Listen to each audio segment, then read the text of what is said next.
नमस्कार, तिखट तडकामध्ये आपलं स्वागत आहे। आज आपण बघणार आहोत ढाबा स्टाईल दाल तडका।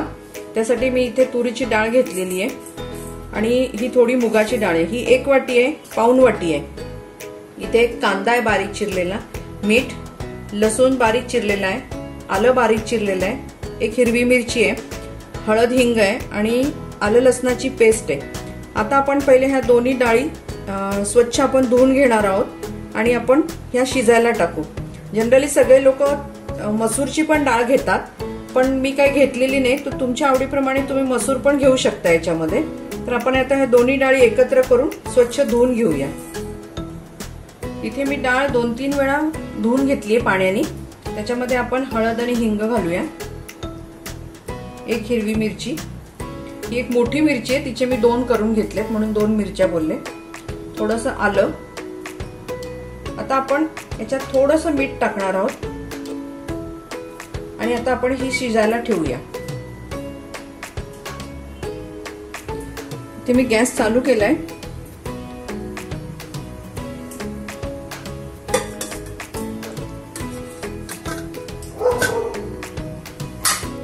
आता आपण याला 3 शिट्ट्या करून घेऊया।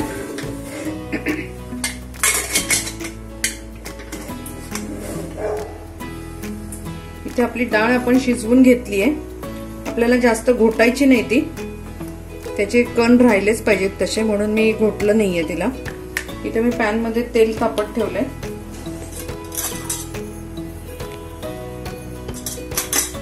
मोहरी घालूया,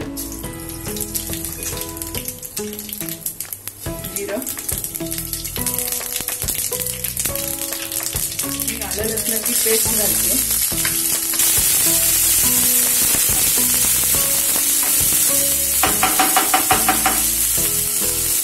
आणि कांदा।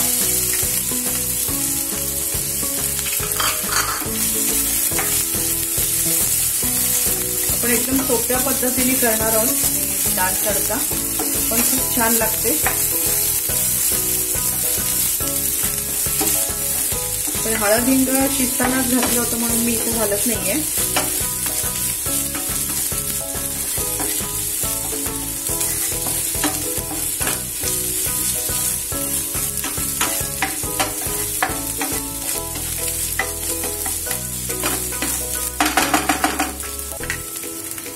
मी लाल तिखट घालते, धन्याची पूड,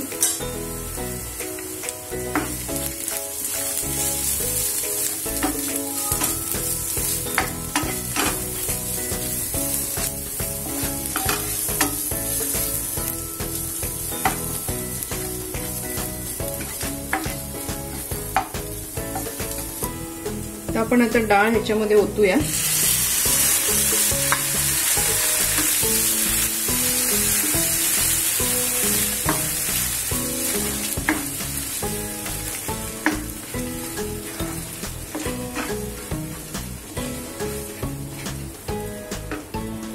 पाणी घालते,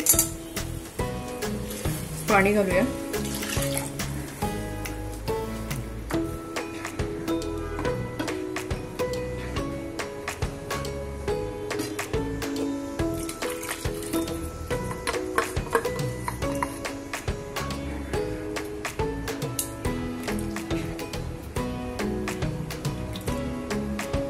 त्याला उकळी येऊ देऊ।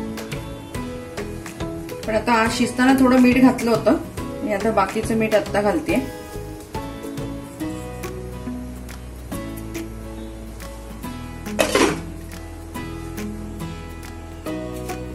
इथे आपली डाळ तयार झाली आहे। आता आपण ह्याला तडका देऊया। मी काढून घेते। इथे आपण आता डाळीला तडका देतोय। इथे तूप वापरतेय, तुम्ही तेलही वापरू शकता।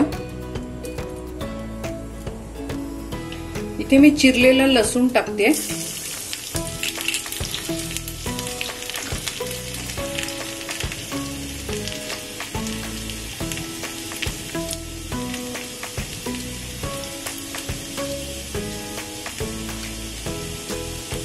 आणि लाल मिरच्या आहेत। माझ्याकडे बेडगी नाही म्हणून मी साधी टाकले, बेडगी असेल तर बेडगी टाका। आपण आता गॅस बंद करू, कोथिंबीर घालते,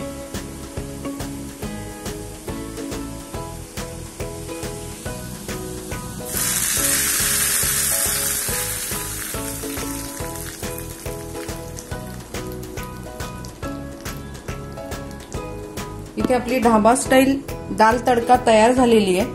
तुम्ही ही नक्की करून बघा.